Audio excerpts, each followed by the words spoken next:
il faut que may wol parce que bëgg naa def mbalax daf ma neex même si mënu ma ko fecc bëgg naa def R&B bëgg naa man daal j'aime toucher à tout. Ok.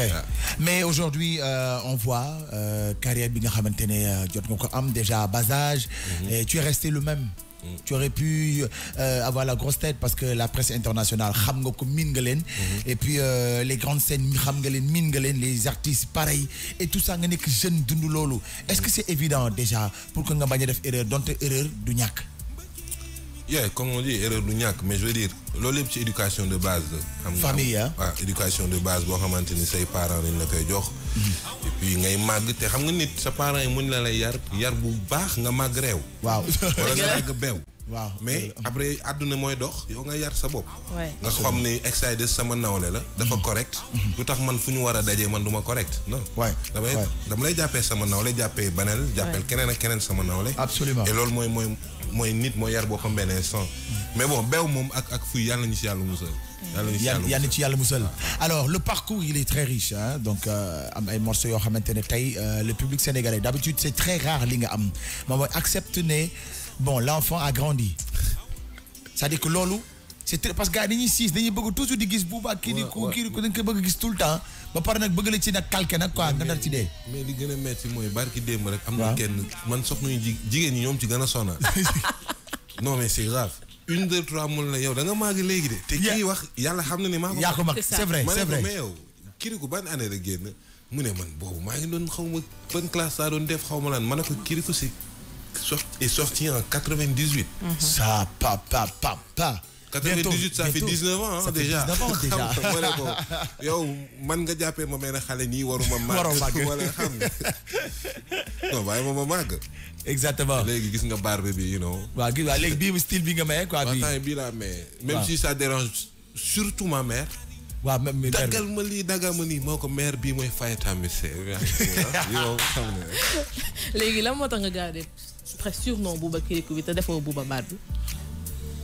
parce que man ak Barbe bonne question. non mais très bonne question mais man ak Barbe yàgguñu noonu de. merci mais Kirikou dañuy yàgg. ah Kirikou da ngeen yàgg de. Kirikou dañuy yàgg xam nga Kirikou moom te Kirikou man tuddee wu ma ko sama bopp. c'est vrai c'est vrai. c'est vrai. xam nga Sénégal non tuddee wu ma ko sama bopp. non tuddee wu ma ko sama bopp xam nga Sénégal. moo tax yàlla bu dogalee ci sa carrière di nga am benn musique wala benn affaire bu marqué nit ñi. ba ñu lay dàkkantele tur boobu rek mooy santal yàlla. mooy santal yàlla effectivement. mais bon Kirikou moom dafa ñëw xam nga léegi nit ñi xam xëy na nag sant bi moo diis xam nga Bouba Mendy. waaw nga naan boy bi vrai njaawal bu ñu dee histoire ñu ne xaaral ñu dindi Mendy bi. xaw na ñeme tuuti def Bouba Kirikou. naan ñeme la tuuti. mais Kirikou bi nag dafa c'est nice mais tamit daf ma sonal parce que. ñoom bëgguñu ma màgg. exactement non mais c'est artiste yu bari daf leen dal na fi. ñu seetaanee bande dessinée bi. boo leen xoolee Kirikou la sorcière ci fin bi. waaw mais Kirikou dafa màgg. parce que dafa fóon karaba rek màgg. waaw. xëy na nag man dama daje karaba tax ma màgg. alors bu ñuy xool aussi Bouba par rapport toujours à sa carrière ñu gis ne actuellement jóge woon nga Sénégal dem Montréal Canada. toog foofu def fa surtout recherche musicale ñu bëri nañu woon Bouba dafa daw. c'est ça merci loolu laa ko bëggoon laaj en fait. daw mais non xam nga Sénégal moom ex. dañuy fiir quoi wala. am lu ci neex mooy li ma benn journaliste wax jour lancement au single Good Loving bi. Good Loving bi. Sorry Nice Time bi. Nice Time mu ne ma Bouba ma ne ko naam mu ne ma c'est une gâchis ma ne ko waaw ma ne ko gâchis mu ne ma waaw ma ne ko lu tax nga wax loolu mu ne ma mais pas yow de waxuma wax jubaluma ko ci yow mu naam mu ne ma waaye ñun journaliste yi ma ne ko lu tax mu ne ma parce que je pense pas que ni ñun ñoo deful suñu liggéey ba tax ku mel ni yow wala yeneen artistes yi di jékki-jékki di génn Sénégal di dem. effectivement waay. mënuma tey bu ñu leen joxoon peut-être gëdd bi ngeen kii mënuma parce que j'avais fait écouter 3 ou 5 morceaux yoo xamante ni ñu ngi ñëw ci album bu bees bi. te tey yow par exemple am nga exclusivité boo xamante ne benn morceau boo xamante ne kenn dégloogu ko. macha allah yow rek yaa ko am. te man rek maa ko yàgg di am. yow moom yow xam naa. xam naa waaw. donc mu wax loolu mais tu sais ex boo toogee ci benn réew. dañ koy wax même ci jàngkat yu mag yi boo toogee ci benn place nga toog ba nga fa toog kenn romb la nuyu la kenn romb fa daaneel xaalis kenn romb fa naaj fekku la fa taw fekku la fa déplace-toi. Déplace-toi, c'est vrai. Et man c'est comme ça que je fonctionne su ma toogee fan yii nii Sénégal ma gis ni que daal man daal sentir naa sama bopp ni que fii doxul dama mais je bouge. Ouais, le monde tourne. Bah oui. Ouais, et puis te musique ñun bi ñuy def yàlla permettre nañu ñu bëri xamuñu suñu langue ah. Waaw. Mais tey fépp foo taxaw ci àdduna di way li ñuy njëkk a jéem a xam mooy kii fan la jógee. Waaw. Sénégal dafa am ay artistes yu bëri yoo xamante ne ñi ngi tourné ci àdduna te pourtant sénégalais yi fii xamuñu leen. C'est vrai, c'est vrai. Ils représentent beaucoup de choses. Ouais. Et puis xam nga. Ouais. Alors donc après le retour donc ñu gis na nag Anta Mega donc ñëw defal ñu Good Loving bi et cetera donc pour nekk di préparer le projet de l'album bi déjà mën nañu wax ne tu l'as nourri entre fan ak fan Sénégal Canada yenn dëkk fan. album bi fii la tàmbalee fii laa ko commencé. suma biir néeg. suma biir néeg laa ko commencé génn tuuti dem ci studio yi fii. jóge ci studio yi. dem Canada. mais album bi dafa bëri ay dëkk yoo xamante ni. Exactement parce que xam nga France ñu ngi ci parce que j'ai bossé avec je bosse en même temps avec un Jamaïcain bu installé foofu moom moo defar ñaari morceaux yoo xamante ni je suis en train de voir ndax naa ko dugal ci album bi mooy le morceau ñàkk fayda mooy bi may naan góoru ñàkk fayda yi xam nga ak beneen boo xamante ni For You qui est sorti récemment en France. Wow. Donc man damay tas rek Okay. Album bi fii ay sénégalais ko def Moustapha Gueye qui est en ce moment au Super Étoile. Wow. Lamine Diagne Donald Dogbo Atoumane ak Cheikh Anta ñun 5 ñoo dem studio fii job affaire yi.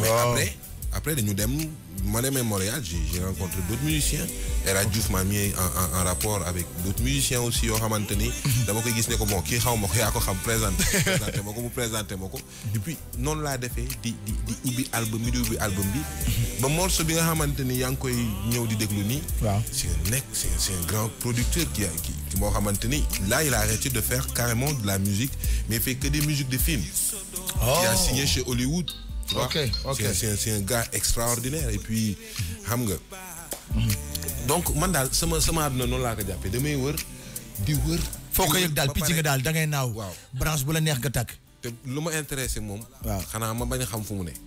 waaw. la ma intéressé moom. waaw su ma xamee fu mu ne rek nga xam. Allez donc tout de suite après bi ñu daal di déglu beneen son dellu si waat. waaw.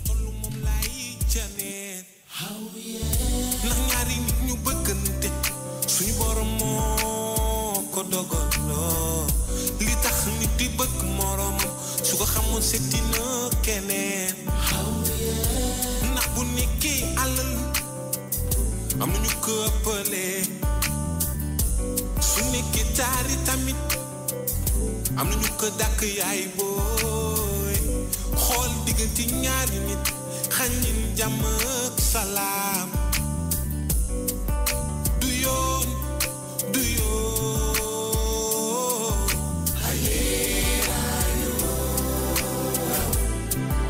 bëggeel kenn du ko jaay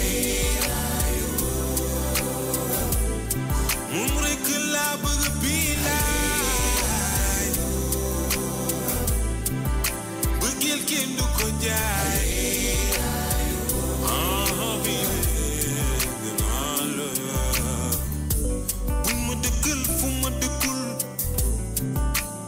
so doom bay ndax ni mu demee sama bëggee rek mu yóbbaale lii mooy li may gaa du ma may doomam jee lii mooy li may gaa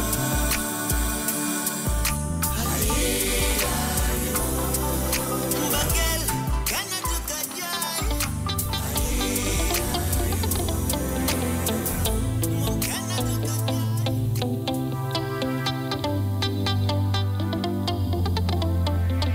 FM 99.4.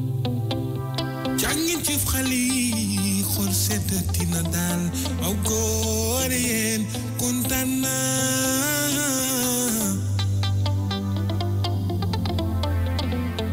King FM gis naa seen taxawaay dem leen bu leen ragal waaw góor yéen kontaan naa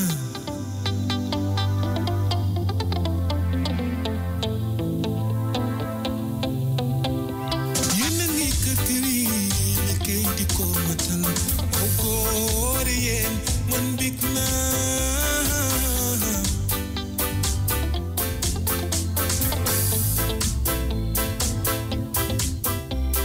ni leen yombalal liggéeyu jàppandal gunge leen yaakaar naa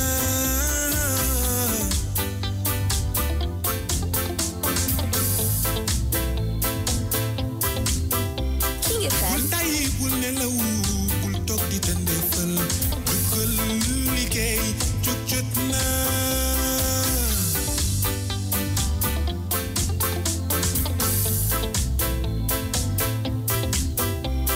ndaw yi yëngatu leen mel ko kenn mënal surtout si yàlla yaatu naa wax naa la ko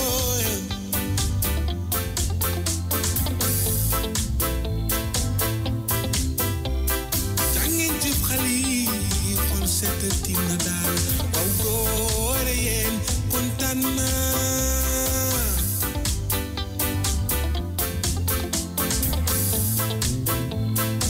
yéen ndaw yu góor yi ndaw yu jigéen ñi tam leen bàyyi xel yéen a ngi bëgg tekki ragal kàcce te bañ def lu ñaar King FM. liggéey soobu wane na ni bu doon xare du ngeen mës a daaw yéen dimbali leen war na yomb ndax toogu leen di xaar King FM. ñi ma gis ngeen ni demee noonu la jàmbaar war a demee li ma gis léegi si Sénégal benn xale nelawutul ba yandoor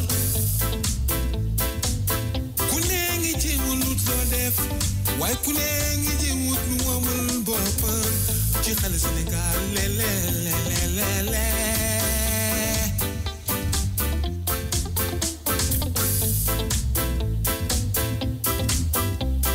mag yi nu loo ñefe rek la ñu gëm aw góor yéen kontaan naa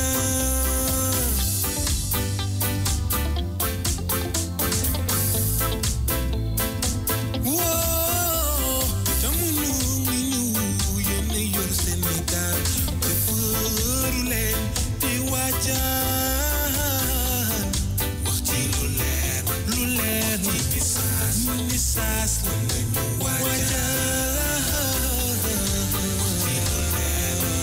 wax ci misaas la ñu waajal wax ci lu leer ci misaas kon nañu waajal ñu moom Sénégal yi ko dem na kon ñu liggéey jot na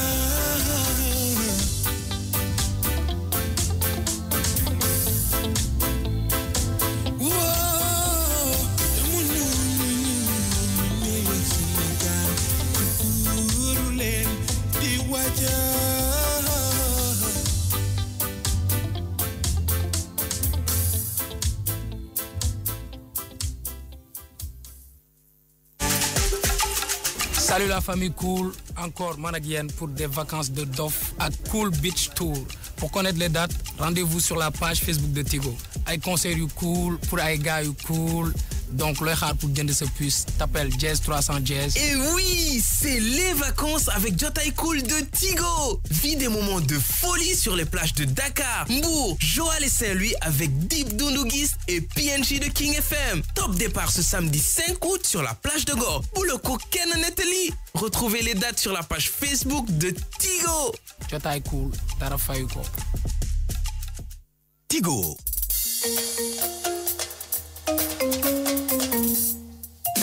King FM 99.4. lépp ngi fii bul indaale daan sois le bienvenu welcome to Casamance.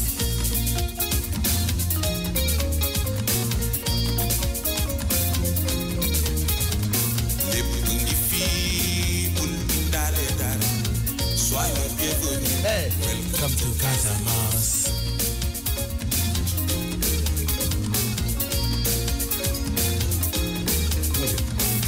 Fekkee histoire mooy wax ki di ageng ak jàmboon ñi de ñaar mos ñoo tàkkalikoo waaye sangoma lu mujjee tàkkalikoo gelaru foor ñëw xar seen gaal ki jëm penku kële jëm sow oo Casamance cosaanu séeréer ak joola tàmbali di ko génne du tey démb la woon ageng ak jàmboon la woon taar ak tabe la woon teranga ak teggin la woon ba tey ñuy sàmm démb ak lépp lu mu ëmb kalante ceeb ak cere may subul di kaptiire làkk yi rekk wute dere ji de moom du réer cosaan ak aada fii la njukkeel yi bato yi la Dakar na zonge bëzik kasumay naa fi yoo dere tafu histoire muy jàngale Fire time, Mr. Right? kay visité Cap Skirring dala dem ba Kafountine kay visité Karabane Hélène King di beneen in yegsil ba Casamance melting pot dalal jam bi ñu lancé ju den buusuy tradition dalay doy bay dundee di aadamu gàncax bi di gën a naat gas ak ten di rotti naan jigéen ñi xëy bañ di ñaan jàmbar sa waa sañ tëbañ gerte gi yokk sa paaj Sénégal di la namoo Casamance suñu man sa nasaraan si di la namoo Casamance suñu man sa touriste yi daw di ñu Casamance suñu man sa lépp ngi Mais est-ce que xam nga ni lépp ngi foofu? lépp a ngi foofu. Casamance lépp ngi fa. Y a tout. Non mais c'est grave. loo bëgg am na. waay c'est dafa doy waar. foofu Casa di Mansa. am na paañ am na tiir am na yoxos am na joola am na wolof am na séeréer njaago am na soose am na tout. am na c'est vrai hein. mais c'est vrai c'est vrai que. am na madd am na tol. am na.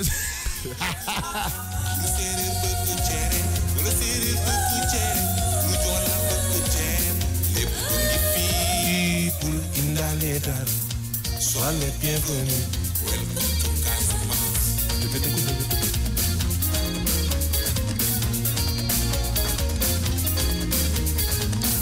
Casamance neex. Yegsi nga xam bienvenu. Casamance neex bilaay. Yegsi nga xam bienvenu. Welcome to Casamance, bonjour Kasumay. Welcome to Casamance, bonjour Nafio. Welcome to Casamance, bonjour Kasumay. Welcome to Casamance, bonjour Nafio. Wow. Très belle chanson signée Boubacar Rikou. Donc sur la platine actuellement, il est exactement 16h37 minutes. Alors Bouba, bi dama bëgg xam inspiration fi mu la jógee. Mais xam nga parce que rom nga région yëpp quoi dem Casamance. moom looloo garaaw. xam nga inspiration fu mu jógee. man daal Montréal laa toog. waay. su ma benn xarit. waaw. ne ma ku ñuy wax Bamba Mbow. Bamba Mbow waaw. ne ma dafa Youssou daf la soxla.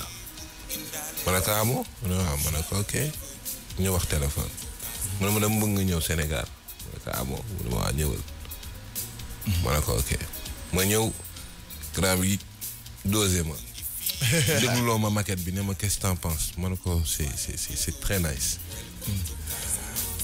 ñu dem studio toog mu naan ma jaaral nii c'est-à-dire man way bi c'était juste comme ni ma nekkee woon ci Kirikou interprète li ñuy wax interprète ni day bind wayam créer mélodie am ne la yow yaa bëgg nga way ko. mais nit ñi xamuñu loolu. moo tax nag ma koy leeral. xam nga il faut pas avoir honte. waaw de dire moi je l'ai fait pour beaucoup je l'ai déjà fait pour beaucoup d'artistes dans ce pays.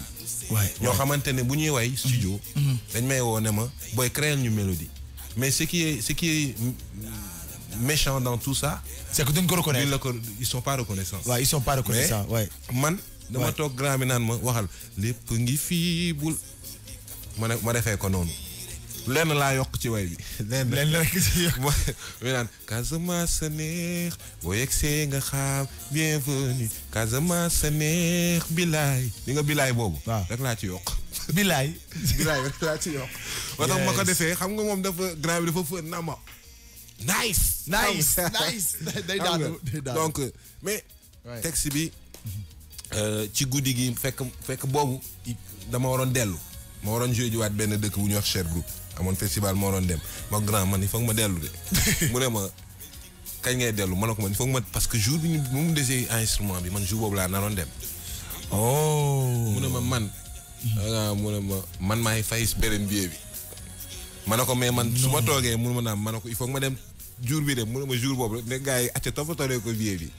donc ñu dem studio ci on a commencé ay 20h 20h man ba 4h 5h du matin ñi ngi ci morceau bi di tourner waale en même temps le clip. Ah bon? Bah oui parce que jot amatul woon. Exactement waaw. Et puis bi ma defee loolu ñu avancé bu baax. ma demaat 6 mois après mu tëj projet bi. da ko tëj. mu ñëwaat mu tombé moom muy dem Casamance ak Super Étoile. waaw. mu ne ma dugg ci avion bi. ngeen delluwaat. ñu dellu fa la ñu boo gisee image yi ñu tourné waat Casamance noonu. après si le clip bi di door a génne xam nga. mais moom sax xam na daf ma dosé si son bi xam na ko. parce que damay déglu paroles yi. waay paroles yi. bu ko bokk parce que musique bi dafa rythmé. ba doo bàyyi xel ci li mu wax. exactement. mais lu rafet la bind. macha allah te moo tax man dama koy waaj a remix. mais ak lu deep bu toog nag. affaire boo xamante ne dafa ñëw rek ne comme boolu añ. xam nga da nga ñëw raxasu. xam boolu añ moom mooy loo xamante ne bu tegoo fu mu war a tegu. du bouger c'est vrai de. toog ne tak nga ñëw nag def frankulaay xam nga.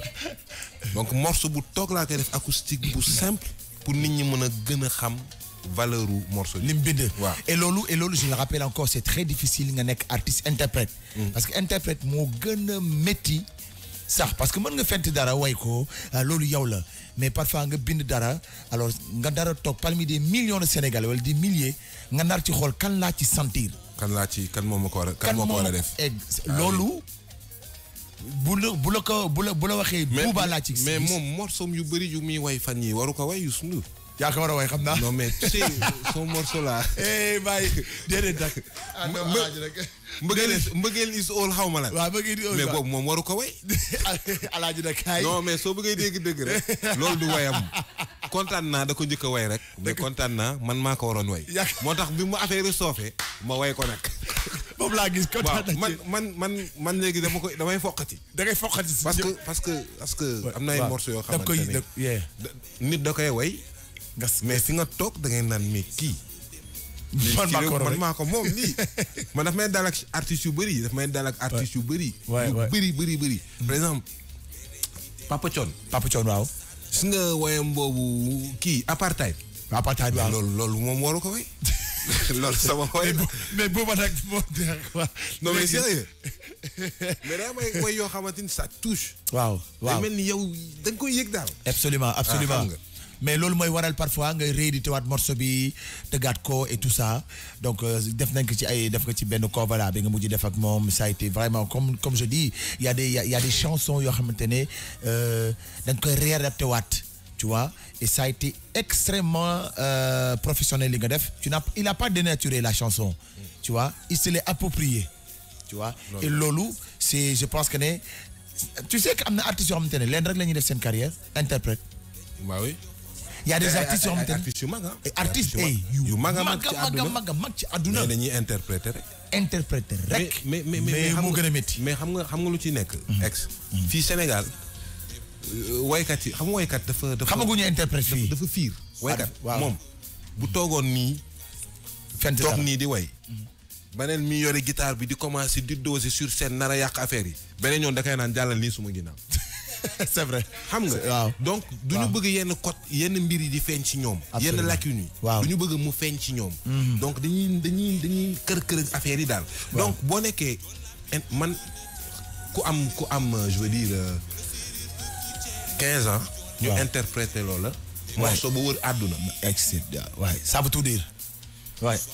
Faut gars yi du ma rus di wax ni que damay interpréter. Absolument. moo tax je suis auteur, interprète, compositeur. Voilà. Donc auteur, compositeur, interprète. Wow. Voilà. Donc et comédien aussi, un très grand comédien. Non mais comédien bi sax gars yi ñoo may tooñ rek. Non gars dañ may tooñ rek. Mais il est très modeste, hein. Il est très modeste parce que am na si yoo xamante ne tey sur ce plan de carrière bu mu am ni bu ko ñu bëri amoon tey defe naa ne bu ñuy dox bopp li ñuy doxee parce que avoir la chance quand même toog ak ay ponkal yoo xamante ne personnellement yow li ñuy woo ne la morceau bi yow yaa ko war a way tu vois guider tout c'est challenge boobu bu ko nit ñi xamoon déjà c'est un monument nga toog ak moom. mais jox la œuvre am yàq na ko de yàq na lépp li mu defoon. lépp la yàq parce que ay yooyu ngay wax ni yëpp ay dóor la man mbëggeel is all loolu du wayam te xoolal te boo gisee wax ko yow xam nga ma bu ñëwee naa ko ne grand pour te dire lu gën a graaw dama toog sama kër takk suma porte suma casque waaw mais di reprendre accords yi di ko jëlaat di jëlaat accords yi jël sama guitare di kii naan accords yi c'est ça ma ne xaaral yow du ma la wax gum dara su ma ko amalee jot bu ma defee beneen version xam naa ne dina ma wone ma boy sama rak Boubacar xam noonu la may woowee Boubacar je te dis tu sais je pense que c'est très important li nga def mais na fi yem na fi yem ba non attends grand bi waratul way yooyu c'est parce que boobu bëggee si óol boobu man su ma ko wayoon xëy na su ma ko am ku ma ko jagleel dina gën a mais c'est ça et c'est ça on rêve d'avoir des artistes yoo xamante ne mel ni yow interprète dafa baax ci réew am na ci ñoo xamante ne tey Sénégal foog ñu xamante ne nit ñi dañuy xëccoo bind mën nga bind man gis naa kenn koo xamante ne dafa bind ndeysaan benn texte bu rëy tu vois bëgg ko way ñu toog ci studio bi di ko way benn ci guitare seen bi ne ko grand bu doon maay yow morceau bi diw moo ko moom ah oui mais ça a été mu métti ko nag quoi parce que da doon boobu ñu ngi doon boucler album bi tu vois ñu warante am non mais yow ma way mu ne ko non billaay pour man morceau bi jaral na la nga woo ko fay ko xaalis mu way ko c'est pas parce que mënu loo ko way mais vraiment daal alalam la moom quoi parce que ñu woo ko ci guddi gi mu ñëw xam nga morceau bi DJ def ak Wyclef waaw Awadi bi gars yi defee programmation bi boobu kenn xalaatul ni que DJ dina def ak son bi ak Wyclef parce que yàgg na DJ ñëw ne ma boobu projet rek la woon projet la ne ma maa ngi bind ci morceau bi ma ne ko waaw mënu ma dama bëgg nga def ko yow nga xalaat ci refrain bi ma ne ko yee waaw ma ne ko ok may déglu morceau bi di déglu morceau bi maa ko DJ mun naa ma ne ko morceau bi du man maa koy way carrément sur les 5 ans mënu ma ku koy way ma ne ko Fada Freddy waaw parce que man sama biir bopp waaw bi may déglu musique bi doon dem avec la voix de Fada ça allait amener quelque chose d'extraordinaire ah oui DJ ne ma t'as raison t'as parfaitement raison àdduna di dox ba mu Wyclef ñëw fi ñoom ñaar ñu war a def son et puis mu ne ma mais boy ban son la ñu war a defar dañuy programme ma ne ko non ma ne ko xaama génn ci son boobu fekk ne boobu projet boobu ñu ngi ko denc studio bi donc musique xam nga lan la waaw générosité xam nga li la war yow tey bu ñu la woowoon ne la yaay directeur artiste yaa nekk directeur artistique wu tel ou tel projet ci musique tey bu ñu la joxee benn morceau buy def trap xawma affaire yooyu waaw di nga xam mais boo ma woowee yaa tooñ sa bopp xam nga ni boo woowee Dip wala Ngaaka Blindé wala xam nga ku ci nekk xam nga loom moom li mu moom nga bëgg nga ne bon reggae non xaaral ma woo Pape Diouf déedéet non xaaral ma woo Ombre Zion exactement nga ne dama bëgg benn morceau boo xamante ni waa ji day way mbëggeel koo xamante ni moom day way mbëggeel mais ni muy woyee mbëggeel day mel ni àdduna ñëpp mbëggeel la ñuy dund exactement nga ne non ça c'est Youssou Ndour xam nga dafa am exactement man mais loolu la musique d'ailleurs bah oui. c'est ça la musique c'est le partage nga xool parfois nga bind texte ba pare xam ne morceau bi moom la ko Michael Jackson mais interprète la woon presque carrière am yëpp morceau mi yëpp dañ ko bindal am na morceau boo xamante ni li mu bind ci ay waa Arkeli li mu ko bindal bari na tu vois et loolu foofu la ñuy xamee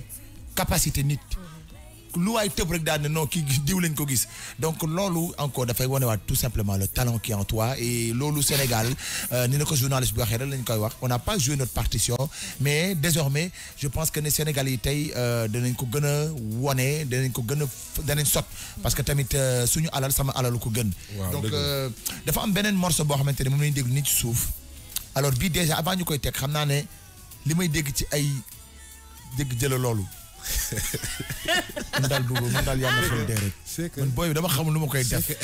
c'est non c'est que mélange bi nga boole ci yow moo garaaw. ex da nga indi tubaab. tubaab ngéwélisé. xam nga. day jékki-jékki wax ba ci génne la ay français yu jóg jékki-jékki ne la waaye dégg loolu. waaye xam nga. mais bu baax non lii c'est des mais d'habitude moom laa bëgg xam. en fait loolu c'est important. dañuy gis ne souvent booy bind. est-ce que tu penses parfois à une personne booy bind par exemple nga ne featuring. nga xalaat kenn quoi daan ne. waaw sori na de. xam nga question bi tax ma reetaan. parce que dama doon xalaat ndax ay waxu mbëggeel lay wax ndax damay xalaat kenn. possible mais loolu mais bu nekkee mbëggeel c'est sûr que bu may way morceau mbëggeel yi ma jot a génne que ce soit Good Loving que ce soit Nice Time ku ci morceau bu ci nekk dafa am ku koo xamante ne moom laa doon moom laa doon xalaat bi moo koy kii mais morceau bii di daw nii Déraciné la tudd Déraciné waaw xam nga lu tax waaw parce que boobu maa ngi ko defee Canada te boobu dama bàyyi suma papa bàyyi suma yaay bàyyi suma famille bàyyi lépp ba pare dem benn dëkk boo xamante ne dafa rëy ba pare système bi doy waar c'est vrai donc da ngay nga nar a ñëw ci dëkk bi nar a intégré wu parce que boo demee ci dëkk jàmbur da nga war a intégré wu absolument mais man dama doon li ñu bëgg wax ci wax bi woy bi mooy dañuy intégré wu mais duñu bàyyi duñu fàtte li fi ñu jógee moo tax suy déglu début bi li may wax naan sori na ma waaye dama naan sori na ma waaye yëg naa ko gëstu naa ko laata ma dem li may yëg xam naa ko fàtte naa sax parole mais sori naa ko waaye yëg naa ko mooy sama cosaan ak sama aada ak li ñu def ci man sori na ma trop mais fi ma toll maa ngi koy yëg te dama ko gëstu avant maa ñëw fii yes foofu laay waxee comprendre nga et puis ki ma def lan morceau bi mu nekk artiste bu mag Mariam Sassi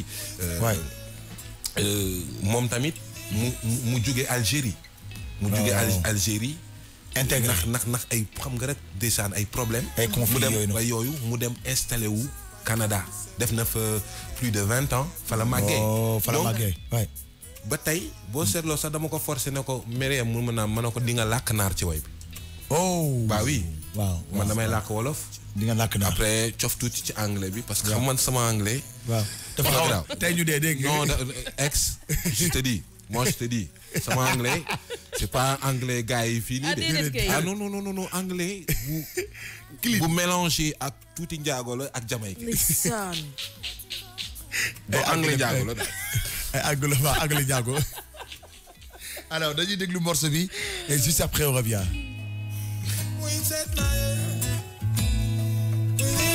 Une exclusivité. Ce son, vous l'entendrez que sur King FM.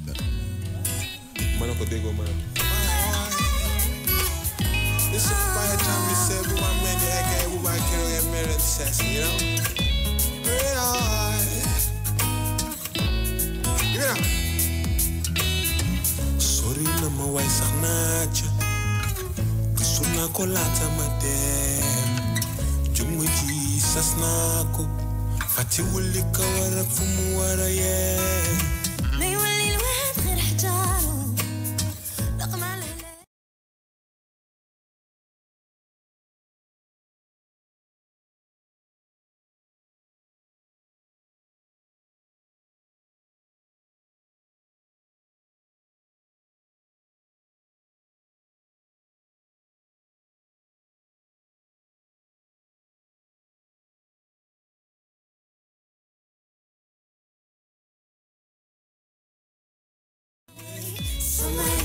King FM. King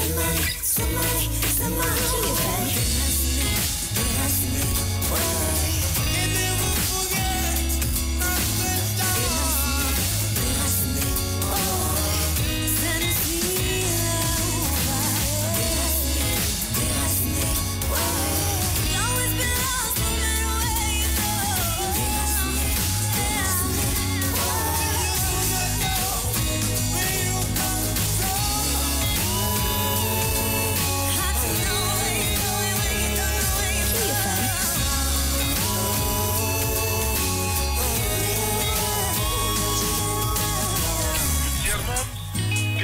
monde ont inventé au pouvoir des indépendances formelles, Dieu a assuré notre validation intellectuelle, culturelle, économique et politique.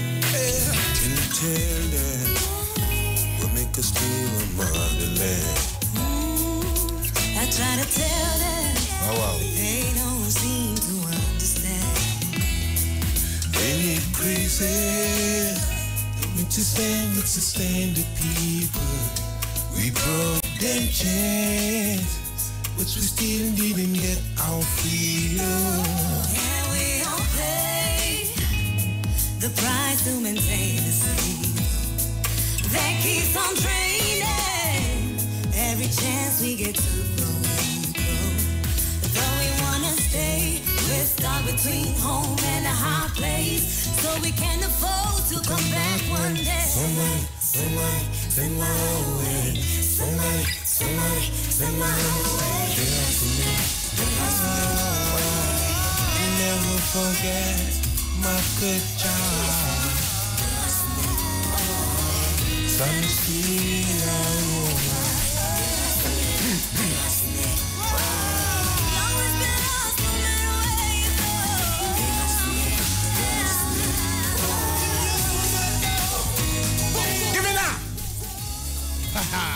Rastafari.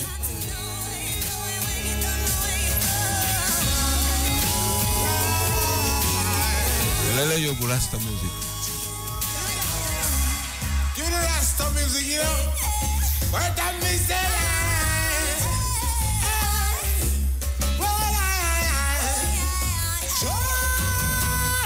Give me that. Oh yes, there come a day we will see the mother action. Free from the shackles, yeah. Work to see the day we unite the motherland. One day. Give me that. Oh yes, there come a day we see the motherland. One day. Oh yes, there come a day we'll be back to the motherland. One day.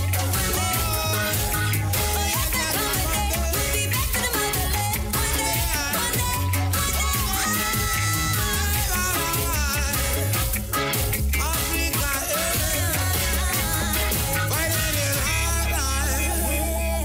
Non, man bii bi may njëkk a laaj ku def arrangement yi.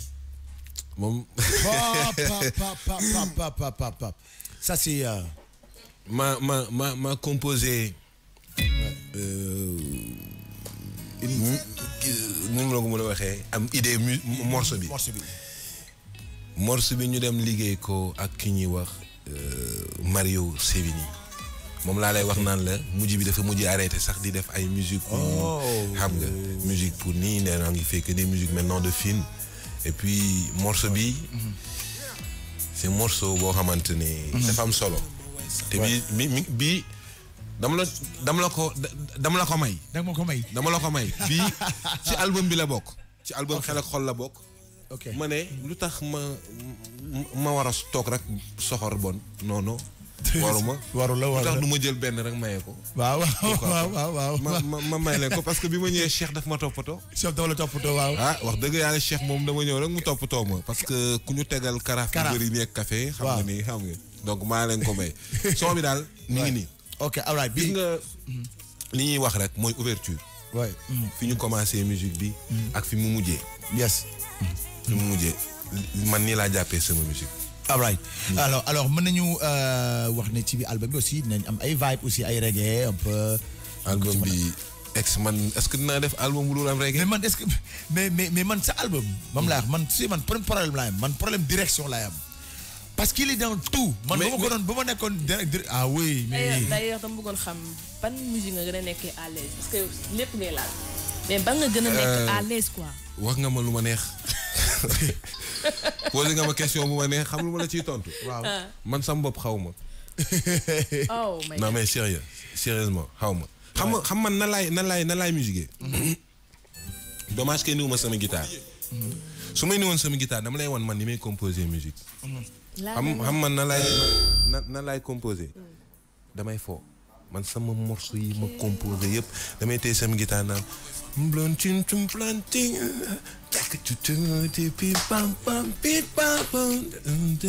nii après ma jékki-jékki toog na waay mais c'est pas mal ma jël guitare bi fooyee ko après ne comme dama ne woon pim parim pam pim ma ne non est-ce que duma woy ci King FM. Oh my God. King FM moo ko yor. xam nga man noonu laay defee musique lépp dama koy jëlee for feeling. xam nga du ma nekk di def du genre ay non morceau bi nii. trop sérieux quoi. Sérieux bi après lay ñëw. man sama sérieux si arrangement yi la ci ñi may développer musique bi après. Super. comprendre na. Ouais. No stress. Non mais da nga am talent d'ailleurs sama genre bi fekkoon tey da ngay foofu yi. amiin dañuy foofu. non mais waykat yëpp je pense bon am na ci ñu ma ci xam ñoo xamante ne. mais bu ñuy composer bu neexee ni ñuy composer ay musique da ngay waaru. c'est vrai c'est vrai loolu dégg naa ko. parce que inspiration fu ne lay jógee. mën nga toog nii di naan ataaya rek jékki-jékki rek am ku fa def benn affaire bu xaw a bizarre rek nga inspiré wu ci loolu. ah ouais comme café gi nii quoi. café bi moom xam naa ne leen ramul la may inspiré. mooy ne que Cheikh daal def naa ko waay ba sigi tey.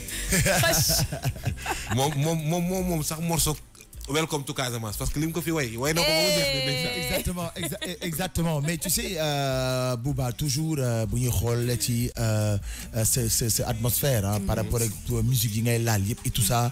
dafa am loo xamante ne dafa nekk ci yow. dama koy wax démb ma ne aw moo gën a métti ci way. te defe naa ne kii téye kër bis bu ñëwee lit nga pare. kuy kër bu téye lit nga pare démb rek maa ko doon wax et tout ça on a vu quand même et toujours discret parce que El Hadj Diouf da ko wax ba bu ñu doon def direct bi mooy King Show bi foofu donc Bluey bi ñu ko doon def en direct alors lui-même El Hadj Diouf il a dit ne c'est un artiste boo xam ne sénégalais yi xamuñu ko et je sais que man xam naa loolu bi muy joué ci ñooñu. Tu vois ce que je veux dire? Peut-être que les gens n'ont pas fait des recherches poussées et tout ça parce que dañuy yem rek ci Bouba Kirikou point.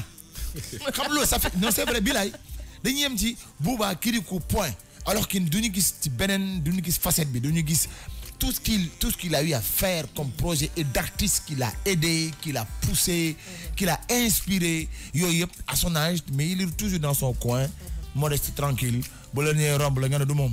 comme kay laa ju waxee nee na xala bu la rombee sax nga foog ne sax wala moom mooy waa ji jël chaise boo yéegee mu jël chaise bi jox la ko nga toog alors que moom moo waroon toog tu vois mais loolu yëpp dañuy ci tirer enseigne humilité te loolu artiste tey dañ ko soxla pour nga mën a avancer mais surtout par rapport ak yenn mélodie yi parce que il faut ngay déglu ni musique yi pour ngay mën a yenn accords yi man parfois am nooy waye ma ne mais booy bi ay xanaa ay jinne koy way moo koy déy wala lan non je te jure ku tari ku nekk xam naa loo jàng waaw mais c'est abusé mais ex dafa xam nga dafa yàgg musique nag da nga yàgg musique macha allah waaw te xam nga yow en dehors de lii dañuy yàgg waxtaan exactement xam naa ni xam nga ci lu bëri mais daal leen laa xam mooy ni nga daal sama jàng dama ko teg fu wóor te ba tey juguma ci jàng bi waaw ba tey jugoo ci déedéet man chaque jour bu ma yëngoo ci musique dama ci du ma dem tëddi te amuma lu ma yóbbaale.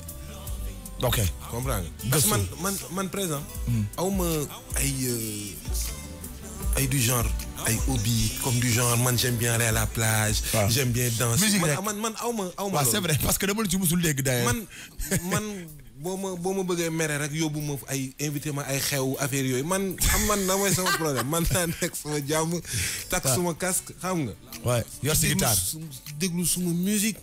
di jouer sama guitare man daal yooyu daal mooy sama mbir daal. man leneen loo mu dugal nag may sonal. mais tey artistes yi nga xamante ne tey ñoo fi nekk di way wala nekk ci musique bi say nawle. boo amoon tey loolu doon yokk si d'après ton expérience lu ñu war a liggéey. bon on donne pas de leçon hein mais observation la ku ci nekk am nga loo xamante ne mën nga ko baaxee sa morom ñuy bàyyi ci xel pour gën a parfaire li ñuy liggéey parce que parfois da ngay gis kenn koo xamante ne ndeysaan mi ngi musique 30 ans mais yow nga toog gis li mu manqué tu vois mu leen ne li mu manqué gëstu kese moo koy may tu vois donc pour yow daal vraiment lan nga gis ne actuellement daal gars yi war nañ ko mën a gën a bàyyi xel pour dem de l'avant sur le plan international. modestie à part bi on te demande d'être un peu. voilà question bi xam nga man du ma bëgg a taxaw yenn position yi parce que Sénégal laa nekk te gars yi dañu am ni ñuy gisee mais ñi nga xamante ni par exemple man dama ciy waxtaan ak ñoom ñoo xamante ni dama leen considérer comme sumay xarit. ils sont ouverts quoi. ouais Ombre Zion, Nit Dof, Djiby Dabrens. J'ai beaucoup d'amis yoo xamante ni ci biir musique bi ñoo xamante ni dañuy déggante tout le temps. gis nga par exemple gis naa Ngaaka Blindé moo ko def je le connais personnellement on se connaît pas. oh xaw ma ko musuma sax rappelé wu fu mu ko gisee. ok mais dafa def benn affaire bu ma yéem. te xaw ma turu morceau bi te maa ngi koy wër. boobu dafa def benn morceau xaw ma trap lañ koy wax xaw ma def ci ay sabar. waaw. non mooy tàccuma morceau bi tàccuma la tudd. tàccuma yes. mais loolu ex. waaw mais loolu mooy secret bi jamono ji. c'est vrai. tey démb dama am benn émission ma doon def. Père Idrissa Diop. ñu koy nuyu mu ne. bu yeboo ñu xam ni que fii ak 4 ans wala 5 ans. waaw musique bépp ci àdduna. Afrique fii lay jóge. ouais. ma ne ko li koy dëggal mu ne ma naam ma ne ko mooy instant bi fu ñu toll nii ban musique a gën a dox ci àdduna. ouais c'est les Nigérians. c'est vrai. xam nga ma ne ko loolu rek d'accord na mais léegi ñun en tant que sénégalais. ñun bii ngay wax yow.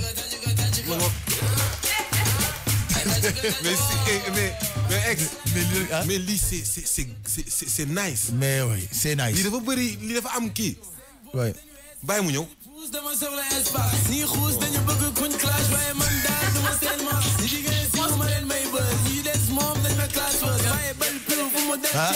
xam nga mi ngi ci xam nga lii musique bi. waaw mi ngi ci trap xaw ma càkk seen.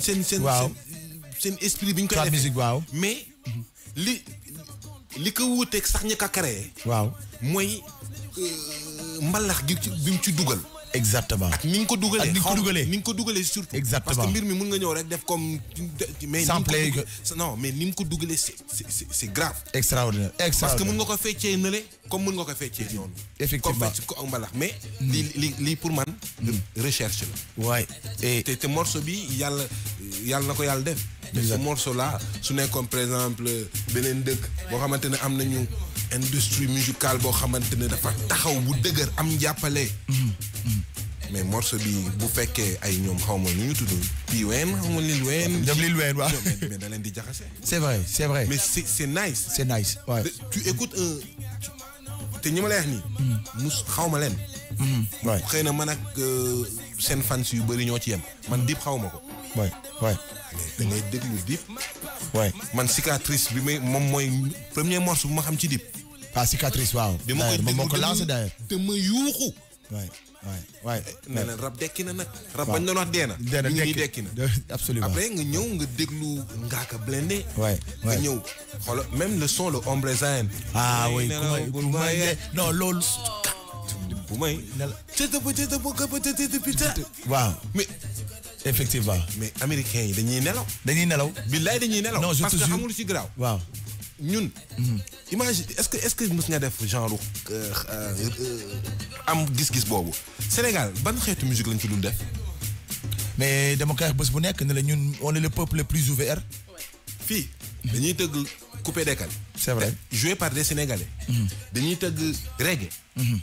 joué par des Sénégalais mais musique hindu. waaw sax dañ koy tëgg Pikine. c'est vrai. musique orientale. dañ ko fiy def. ban musique samba bi ñuy tëgg Brésil. waaw mais dañ ko fiy tëgg. am na ay groupe samba fii. waaw mais léegi ñun. ouverture boobu ñu am yëpp. booleeg ñun li nga xamante ni ñu ñoo ko moomal suñu bopp. waay kon ex pour man. kenn waruñu antan war na ñaaw trop. ku mel ni Youssou Ndour. Cheikh Lo. Thione Seck. Baaba Maal. Omar Pène mooy ñi nga xamante ni daal tey booy lim da ngay lim Fada Freddy. parce que ce qu'il fait sur le plan international. macha allah après kan nga ciy teg yaa Awadi. waay. PBS ak Déggi. waaw après kër gi gis nga temps ñi ngi dem tourner tout ça. yàgg nañ ko def. mais ñi ngi tu vois. mais tey boo dindee ñooñu ñëpp ñun kan moo ñuy représenter sur le plan international. y a pas. El Hadj Diouf. waaw y a kii. Et moi, je pense que c'est une question qu'on doit se poser. C'est vrai. Bu nekkee nag dañuy jóge Sénégal rek. buub suñu ay bagage rek dem rek dajeeg Sénégalais yi nekk Bergamo rek. dóoral leen soirée après ñibbisi. du loolu. du loolu mooy moo ñuy nañ ko jéem a ñàkkanteeg ñi nga xamante ne ñooy taxaw ci seen yu mag yi. yàlla may nañu xam-xam bi donc nañ ci gën a liggéey. Absolument. Pour man c'est ça. léegi bii am na bii tamit version bii déglu lii.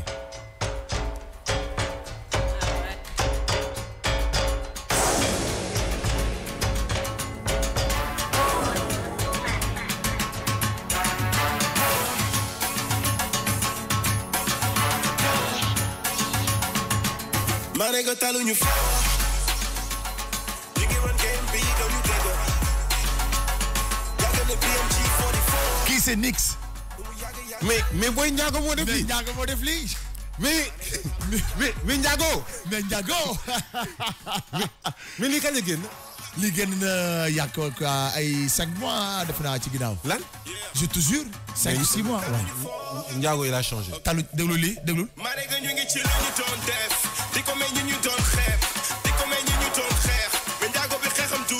waaw wax na dëgg. ku bëgg a jàmm rek bul tooñ Ndiago. mais loolu moo lay woon encore une fois que yoon baa ngi noonu. mais yoon il faut que gars yi nangu gis. te lii yoon la ci côté rappeurs yi. voilà di nga ex. waaw li ñu jël wax bi rek ñu teg ko ci yoon.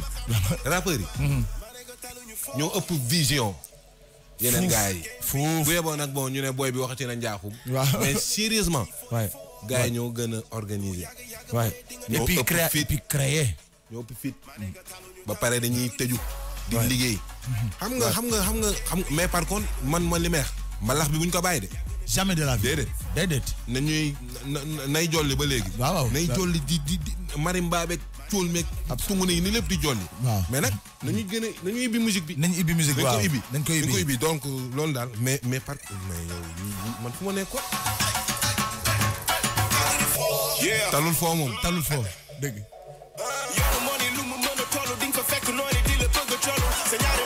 ci Nix la. barke Rasulaay Nix. mais Ndiago nëbb na ma boppam. mais def la. mais Ndiago je vais l'appeler je vais lui dire mes 2 mots moom xam na ma moom. xam na la Ndiago dafa yamul.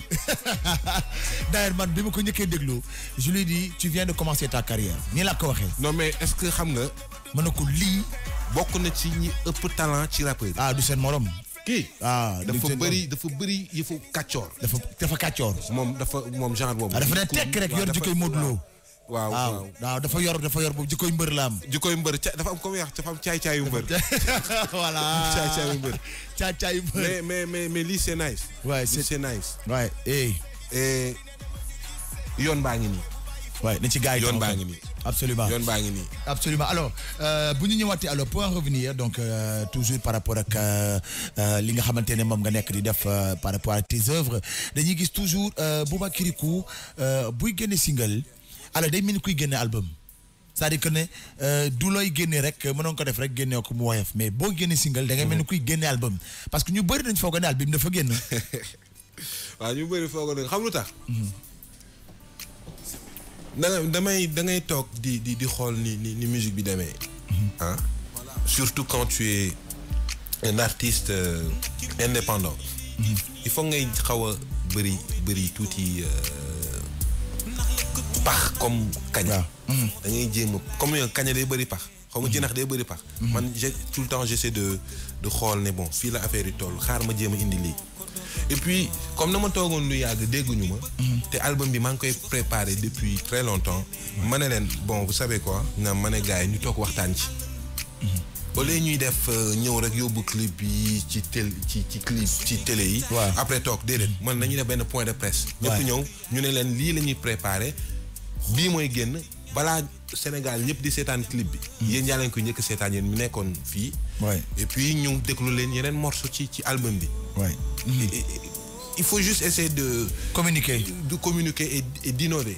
parce que xam nga amoon na fi benn période boo xamante ni gars yi lu ñu jëloon mooy bu ñuy def bu ñu génnee album dañuy def ay caravane di wër ci après nga gis ñëpp di ko topp. ñëpp commencé di def même chose. et puis on s'est rendu compte que depuis bi ñu defee affaire boobu noonu. bi ñu ko defee. waaw fi ñu ko defee muy Goethe Institut. waaw Goethe Institut bu nekk point E. yeah. mais dañ ma ne depuis bi nga defee affaire bi ba tey mais ñu bëri dañuy ñëw fii pour def loolu. ma ne ko mais c'est bien. Effectivement. C'est ça en fait. C'est ça. Il faut que nous jéem a di innover mais parce que man. par rapport ak li may def. il faut que ma am neneen nu may présenter li may def. moo tax may defee noonu. comprendre nga. réseaux sociaux yi ba pare lu jaaxal nit ñi daanu ma dem télé lu bëri. du ma def rajo lu bëri. effectivement mais fan yii dañuy gis ni que maa ngi chaque 2 jours benn télé wala benn rajo de nee nañ ñu ne waaw mais lu xew ma ne léegi damay def ni ñëpp. waaw da ngay def. damay def ni ñëpp. et c'est normal. parce que man ni may waxee mooy. da ngay wax ca ba nga waree wax. mais boo naree ñu tout le temps toog ci télé bi ñu ne la mais Bouba tey dañu dajal asalaamaaleykum mbokk yi tey dañu fi invité ki nga xamante ne. kenn dootu ko présenté ti sëñ bi noo tudd. kenn dootuma présenté ti ba pare nga ne naa. sëñ bi noo tudd ma ne bon je me présente. ma ne ma m'appelle Bouba peut-être patata na ni na mais yow en 2000 nga ne nii defoon nga fi lii defoon nga fi lee nga wax après ñu posé benn kii léegi yow balaa ngaa dem. il faut nga jéem a wax benn wax bu rëy. waaw bàyyi buzz. pour gars yi taf ko ci internet bi naan Bouba moo saaga Banel wala moo ko wax lu mu ko warul wax. loolu mooy indi loolu en fait boo naree boo xamul xam nga tey j'ai quelque chose à présenter. Je viens, je dis bon là il y a nice time. J'ai pas vraiment eu le temps def promo bi. Après ma teg ci quelque temps ma génne le cover. kontaan naa remix. ma ñëw am naa donc lu ma war a wax ba pare ma indi morceau boo xamante ne yow rek yaa ko am. loolu c'est loolu rek defe naa donc am naa lu ma war a mën a wax. mais li ma dul def daal mooy. émission bu nekk ma dem fa naan xam nga jour bële yooyu daal laay bañ. parce que pour l'inviter c'est très difficile. man de toute sa carrière c'est la première fois ñu def émission. mais oui c'est vrai. de toute ça c'est la première fois maag moom ñu def émission. moo tax pour te dire. bàyyiwuma ci woon sax xel moo tax tamit ma jox la cadeau. waaw moom laa wax nag fii mooy Sénégal. waaw. dafa am benn woy bu may woy bu nekk ci album bii di ñëw. bu tudd Welcome to Sénégal. damay naan réew mi dina jëm ca kaw ñaanu maam yaa ngi law ba faw yenn saay dina taar lool kër goo dugg daal di añ ba suur teraanga ji ñuy wax ci ñun gan bu ñibbi nettali ko ndax suñu amulee dara duñ la bàyyi nga ñibbeek loxoy neen est-ce que dégg nga wax boobu ñun bu ñu amul dara sax duñ la bàyyi nga déedéet non moo tax ma ne comme yoruñu dara foog mu ñëwaat rek indaale mais mën nañu wax album bi mën nañ ko normalement d'ici 2018 au moins nañ ci war a mën a am dara non normalement. extra yi sax dama toog xoolaat ba xool xam nga man feeling laay demee. ma ne dootuma génne album. waaw mais écoute. xam nga léegi nu may def. chaque 2 mois ma may benn clip. ouais. pourquoi pas. dañuy xool rek. mais parce que génne album dafa bokk ci artiste. waaw parce que artiste da nga am discographie. ñëpp xam ne ni que kii moo génne lii moo génne dans tel année. absolument mais. comme bi waaw dafa diis. album li man de la ma ciy dépensé dafa bëri. wax dëgg yàlla. te boo ko ci dépensé waxuma la dara nga doon récupérer dara parce que gars yi jëndatuñu. parce que Banel mi mooy jël son bi moom. waaw moomay naan waa mon frère yónnee ma ko. du ma ko bañal. waaw mu yónnee ko mu def créer benn groupe WhatsApp 5000 contacts mais mu yónnee leen ko ñooñu yónnee ko donc ça se passe comme ça. c'est vrai que finalement. léegi WhatsApp ñoo war a sax créer loolu. son boo yónnee fukki dërëm.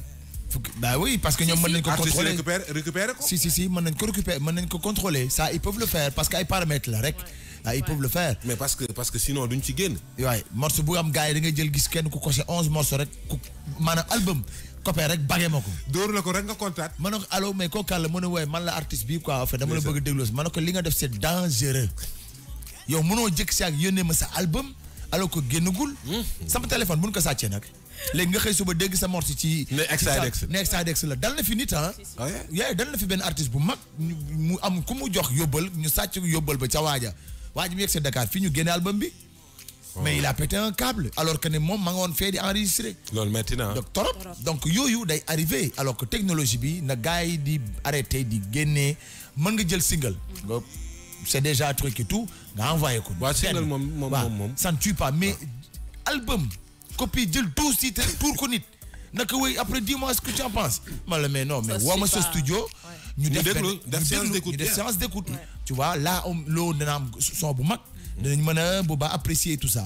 mais nii je le dis tout le temps dama ko wax képp na la bu ma ko yónneeti ba ma yónnee ma yónnee ma benn morceau bi nga bëgg promouvoir ma déglu xam après ma wax. xam fu ñu jëm. parce que y a pas de marché au Sénégal nañu waxante dëgg bon gars yi jaay jëndatuñu noonu.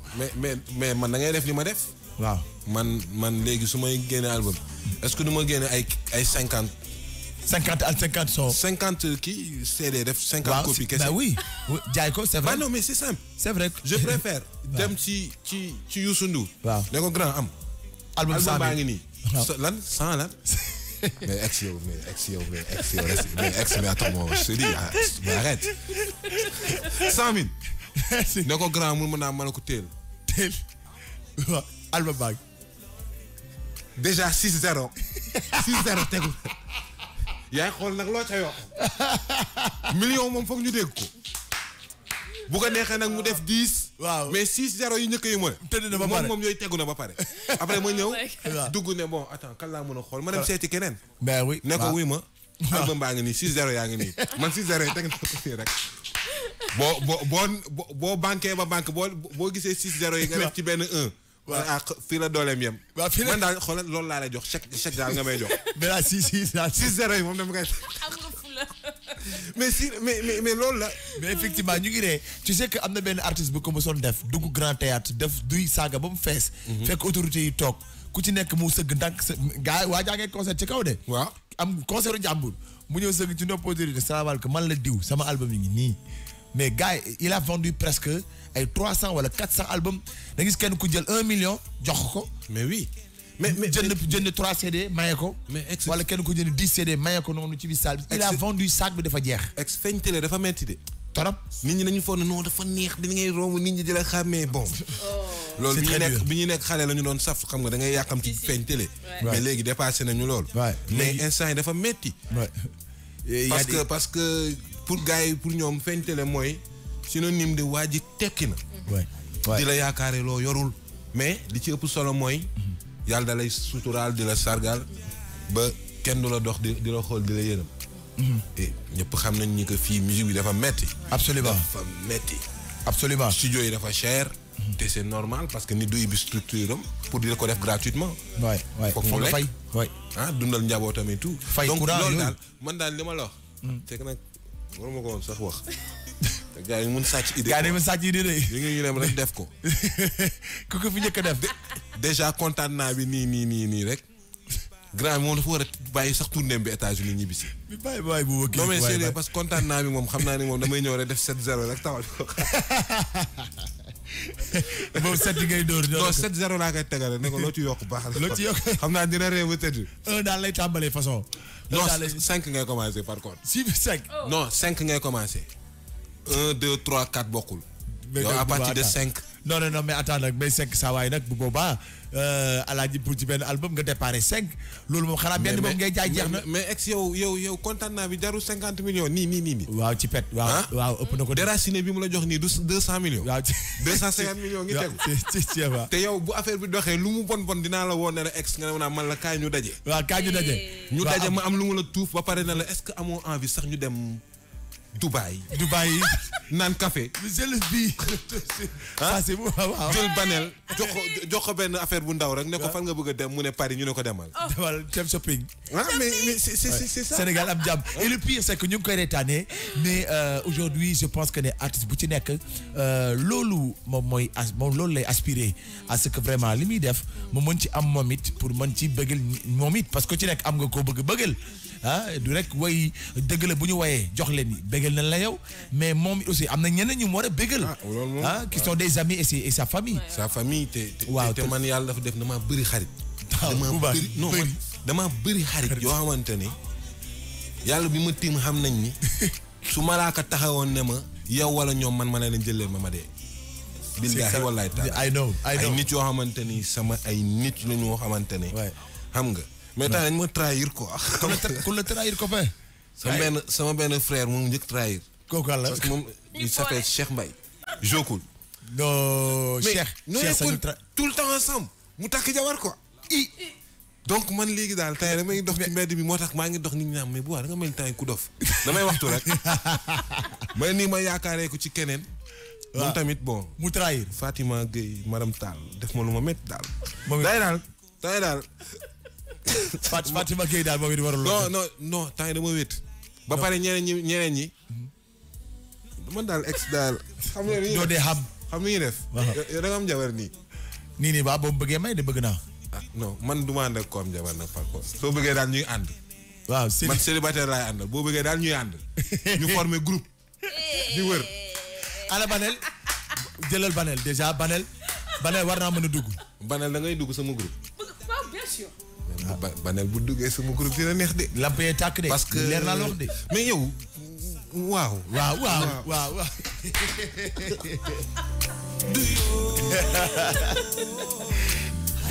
Et toujours avec Bouba Kirikou, donc un plaisir de le recevoir, surtout par rapport à li nga xamanteni mom moy les œuvres yu mu jot a génneel donc dañuy jàll nag tout de suite voilà dañuy jàll ci Banel Sop donc moom nag média de l'Afrique mu daal di moom it def rubrique am juste après on revient avant ñu lay bàyyi nga dem juste après ce morceau on revient pour média de l'Afrique.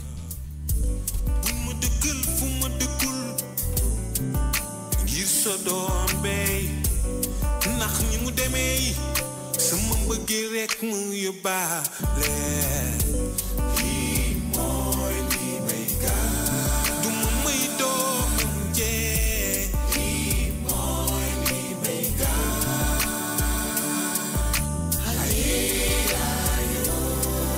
mbagel kana du ka jaay Kana du ka jaay Kana du ka jaay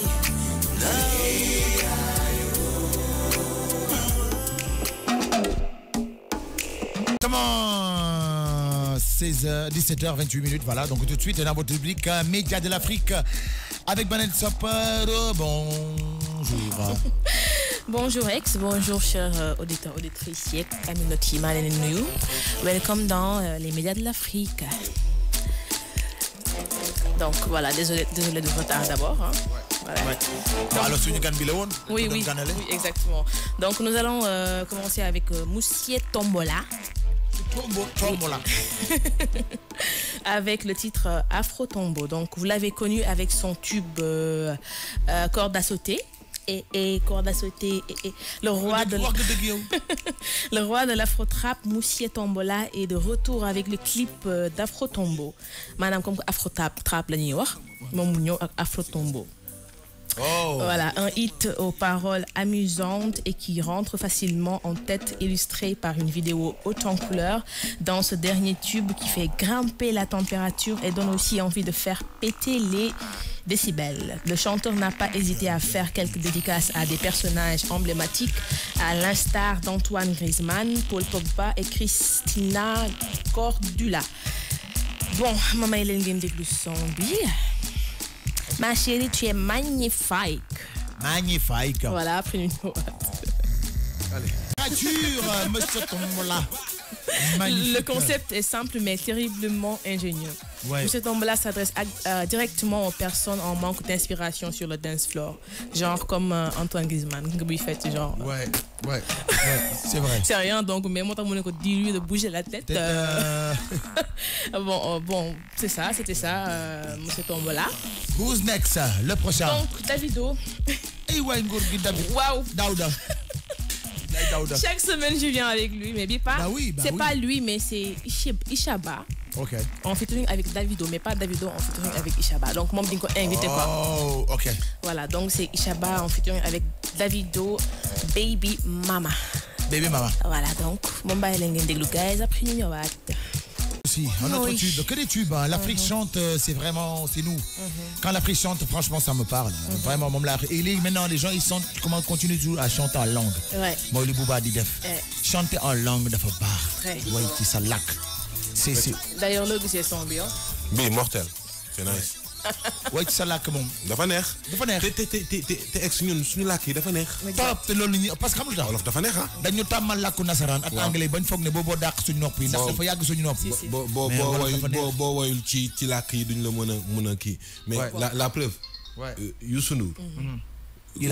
bi muy am disque d'or. Wolof la ko def. 7 seconds. Ouais. Wolof ci ëpp solo. Absolument. moo ci gën a bëri. Pour s'imposer.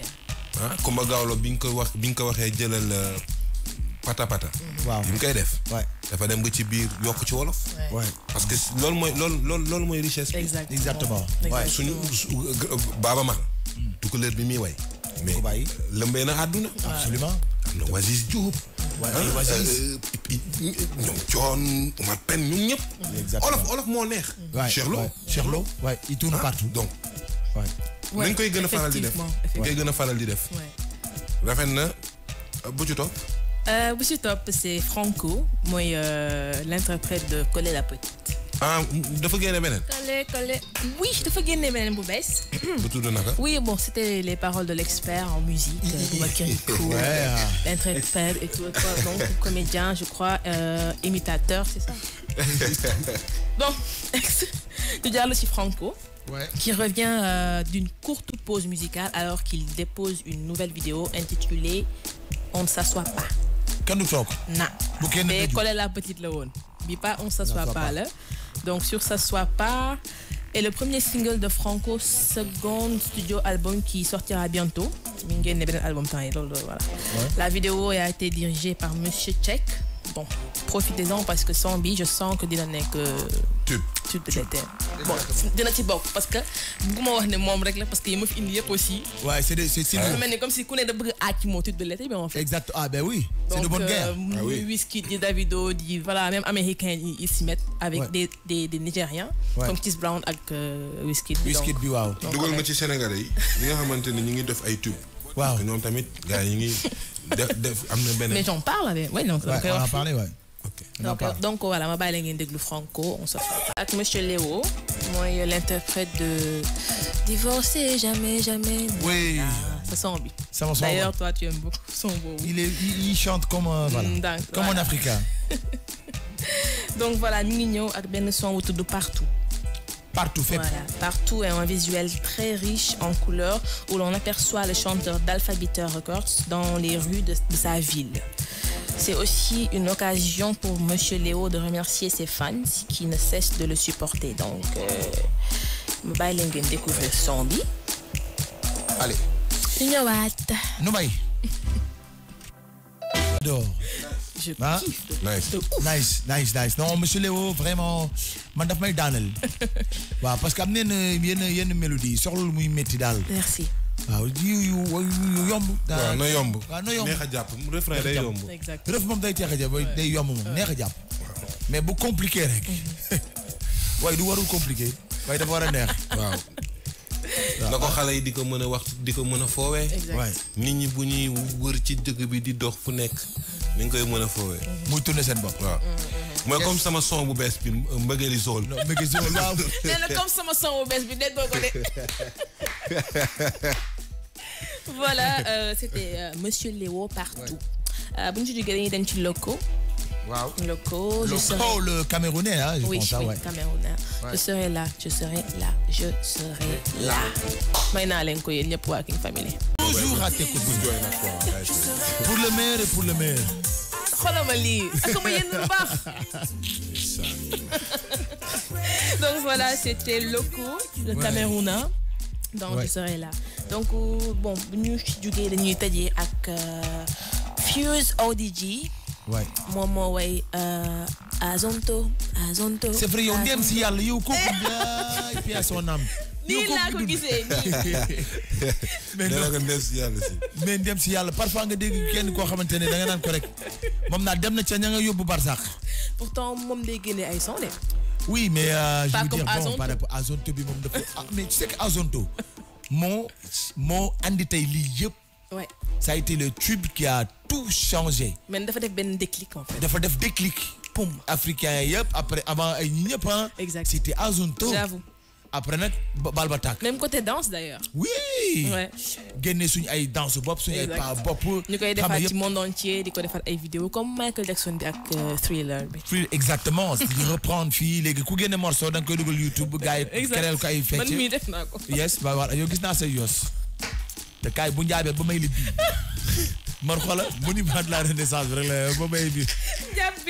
njàpp bi man laa mën te buñ. day saa rek disparaître ci ay écran bi rek ñëwaat. non yow ay banel foog mu yónnee lay snap bu banel. non foog nga yónnee ma ko.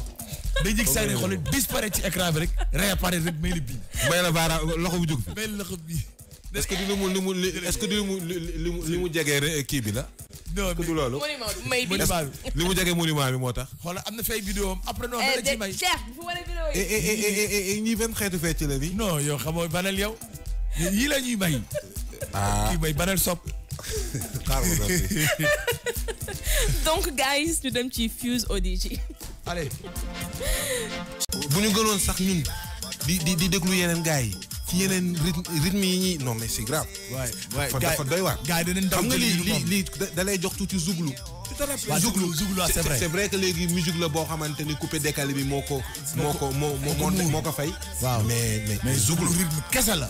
100% Zeblado. mais mi ngi am nag ba léegi de. ba tey nag mi ngi am. musique cosaan la dafa neex. waaw musique cosaan la da nga wax lu.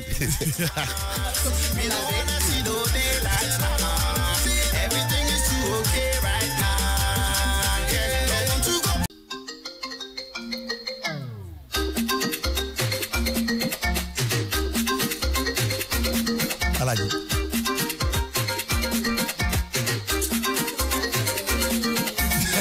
waaw ñëw leen fii. ñëw leen fii. non Alaaji Missé fire time Missé. bi safance. bi safance. waaw mais gis nga léegi musique bii nu mu tudd ki ko way. Fuse ODG. Fuse ODG waaw morceau bi. waaw daf may rappelé benn concert bu ñu seetaan Brésil. waaw benn artiste bu ñuy wax Carlinhos Brown. waaw. dafa jouer ba ci yàgg rek. woo percussionniste mi ay booyam yu bëri nag. booy nekk ci ginnaawam nag. mais mu jékki-jékki rek lancer benn affaire bu mel nii. ex mi ngi taw ah. mi ngi taw. ni public bi ñu simmeeku yaramu neen. c'est extraordinaire. c'est vrai que. non mais foofu di mel ni mais morceau bi nga ne nu mu tudd. No They Like. bii foog mu wut ko. waaw du li laay waxati. fan lañ koy jaayee. mais moi j'achète non mais non. moi j'achète. jënd naa dama ko téléchargé. jënd naa. léegi wax ma fi nga jëndee ko. waaw jeex na noonu la di. ah mais tu en plus xanaa sax booba kay envoyé doo ko wax ci rajo. mais day déconné. ah day déconné. non day déconné mais. bii moom yaa yàq sama der ci réew mi. waaw. daf ma bëgg a sosal de. ma bëgg a jaxaseeg àdduna. da lay gasal pax de. chaise la tagal bul toog. léegi après gars yi naan non mais yow sax yow xam nga yow da ngay ñamee ay discours. ah fii nga dem banal yónnee la sax. c'est vrai. Donc voilà, la musique hors terre nous apporte ce nouveau banger de tempo rapide de Fuse ODG. Ouais. Voilà, mi ngi tudd nag ma rappelé leen guys, No They Like. No They Like. Voilà, boo leen ko bëggee am ngeen naa bind lien bi comme ni ko kii waxee léegi naa leen defal lien bi sama page Facebook. Ok. Donc voilà, croyez-moi, cette mélodie prendra sûrement tous les clubs et les rues. C'est clair. Ouais. Voilà. Donc guys, c'est tout pour les médias. Voilà, et puis c'est tout pour nous d'ailleurs parce que yegg nañ ci cappaandaw gi fi mu toll nii defe naa ne ay simili ñu dese donc Bouba donc c'est sur cette belle note donc xam naa ne rek bëgg duñu doyal ci Bouba. parce que tu sais pourquoi moom laay wax. kon émission bi dafa jeex. bi laay copain Alaaji. ban heure la jël nii. 6 heures. non des na. non Alaaji xam naa ne fay. non nañu ko ne. parce que j'aime waaw nañu ko ne quoi j'aime bien l'ambiance j'aime bien la place. c'est nice c'est relax. xam nga am lu neex mooy da ngay tiim tuuti almadi bi quoi da ngay nekk ca kaw. waaw da ngay am lu bari. waaw di am lu bari di. xaaral ma defaral leen publicité bon fii ma nekk nii da ngay gis géej da ngay toog di def émission di gis géej fii ma nekk nii da ngay toog di gis ay oto yu rafet di romb xam naa ni sama benn sister instant yi xolam jeex na parce que mu sañoon def fi nekk bon Bator yow moom xam nga Bator Gueye naa di place sama partenaire le bon. Bon allez Bouba mais lan mooy projet yi pour 2000 déjà nii yu taxaw nii. instant yi. parce que gars yi dañuy nam aussi di la bëgg la gis aussi. déjà dama gëjoon jouer. ouais gëjoon naa jouer. et inchallah samedi prochain. aussi samedi bii bi stop ah. waaw tey nii bii di ñëw nii. ok inchallah maa ngi jouer fii. fii waay. ci Almadi bi la wala. waaw ci Almadi bi. ok du petit théâtre non. fii non pas petit théâtre. restaurant ba Alkimia. baal leen ma maa ngi Alkimia xam nga waaw parce que gën naa jouer trop nag te xam nga gars yi ñu ngi ma doon topp kañ ngay jouer may leen ma tuuti rek ma defaru xam nga mais li ci topp mooy préparer yeneen clip parce que Sénégal Welcome to Sénégal dañ ko war a defar ak le morceau ñàkk fayda bi dañ ko war a defar aussi xam nga déjà et puis après ñu xool pour sortir album bi Inch'Allah waaw Inch'Allah alors donc xam naa ñu bàyyi la rek nga tànn ci kàddu gu mujj tey mais pas ci àdduna bi. waaw àdduna bi moom ñaan naa yàlla sama kàddu gu mujj yàlla sori. bilaay wallaay yàlla sori ñu ñëpp waay. amiin waay te bu ñu fiy jógee mu yàlla nañu yàlla leeralal daal. suñu àdduna. leeral ñu suñu bàmmeel. leeralal ñu suñu àllaaxira waaw ñun ñëpp nag ñi ñu jiitu ak ñi nga xamante ne ñi ngi fi di dund ak ñun. waaw amiin waay amiin waay yàlla jégal suñu ay bàkkaar ñëpp xare ñu ci àddina. ci àddina yu gën a kawe yi. bon li may ñaan mooy yàlla na yàlla guddal fan yëpp. amiin amiin. yes wér gu yaram sutura su sax. ak surtout lu am solo. waaw lu am solo. lu xamante ne ex mooy tax boo tëddee 6 heures du matin 8 heures nga jug. waaw wax dëgg de xaalis dafa am solo ci doomu aadama. waaw yàlla nañu yàlla may loo xamante ne. duñ ko sax duñu sonal. waaw bés penc. c'est vrai. waaw parce que yenn xaalis yi moom tam ëllëg ngay dem fa maak naan yow nii. yàlla nañu yàlla may loo xam ne dañ ci dund. teeral ci suñu ay waajur teeral ci suñu ay xarit suñu ay am ni jàmm ba ëllëg duñu am compte boo xamante ni yàlla nañu mere. waaw c'est vrai. te beneen bi stop mooy xanaa nag. waaw. xanaa liy jot na nag gannaaw dee. xanaa nag. ma war a nag xanaa at bi balaa muy jeex rek ma takk. yàlla jot na. ma ne ex bu nekkee benn yére olof nga am. waaw naa ko waaj. bi nekk si suufu armoire bi. waaw taatu wëlis bi. tegal ko foofu tuuti te nga commencé di ko génne de temps en temps pour muy péex. waaw di péex tuuti. di péex après ngay passé di denc. parce que jot na. ah. bu jotee parce que yow ci takk bi da ngay bokk ci ñi ñaani. non loolu leer na alaaji. xam nga dañuy yàgg. loolu nga ma. loolu di ñaan aussi yàlla na yàlla def bon du xëccoo duñu xëccoo mais l'histoire de Ami Collé waaw duñ ci xëccoo parce que nguur moo justice moo téye suñu xarit suñu sœur dañuy ñaan yàlla te bu nekkee yéen ñi nga xamante ni jege ngeen le président Macky Sall ñu ngi leen di ñaan ngeen jéggal ko te ngeen dimbali ñu ci réew mi képp koo leen gisati mu enregistré ci nit ku wax lu ñaaw wala nit ku la yónnee ay photo yu ñaaw nga dem di ko publier yow moom mi ngi ko publier yàlla nañ la tëj. absolument parce que ñooñ ñoo yàq jamono ji Sénégal ex. dafa ñaaw en fait. absolument dafa ñaaw xam nga tey man ak yow mën nañu waxtaan. oui mais c'est privé c'est dans le cadre privé. voilà mais lan moo fi jar soxor. ak di yàq Ami Collé elle représente quelque chose dans ce pays. dafa am lu muy représenté. dafa am lu mu fi liggéey lu dul deñ. mu nekk en plus surtout jigéen. mu nekk surtout jigéen nekk yaay quoi. donc way bii ñu ko nar a bàyyil ci àddunam. ëllëg nga nit ñi di ko xoolee naan ko yaa fi waxoon lii loolu. te defu ko pour ñu koy def ko woon pour lii xew. nit ñëw def lu ñaaw li mais c'est honteux. Sénégal nañu xoolaat suñu bopp. nañu xoolaat suñu bopp xam lu tax. parce que ñu commencé daganal nit ku bon. xam nga lan mooy nit ku bon. ki jël photo Mbaaco. tas ko ci internet bi. kookoy nit ku bon. ki jël waxu Ami Collé. tas ko ci moo ak yow ci njëkk ak teraanga entre yéen en privé. nga tas ko kookoo bon. mais moom deful lu bon. donc ñu ngi ñaan nag ngeen dimbali ñu ngir yàlla war a suuli. ngeen jéggal ko. te nag nañu moytu internet. voilà man de ku ma ko man de moom sama la man ca kaw. ku ma ko def di nga xam ne njaago nga si da ngay xeex de. waaw. En tout cas, merci. di leen jaajëfal émission bi ne moo nag comme léegi gars yi woo nañ ma léegi. waaw gars yi woo nañ ma. nee nañu may nañu 30 minutes mais du ma ko def parce que am naa leen lu ma war a dem defi ah. donc merci merci à la direction. waaw parce que woo nañ ma léegi ne ma mun ngeen defaat 30 minutes mais désolé là j'ai des choses à faire hein. Donc xam naa yéen ba beneen et puis. di nuyu ak di ñaanal sama papa ak papa ñëpp.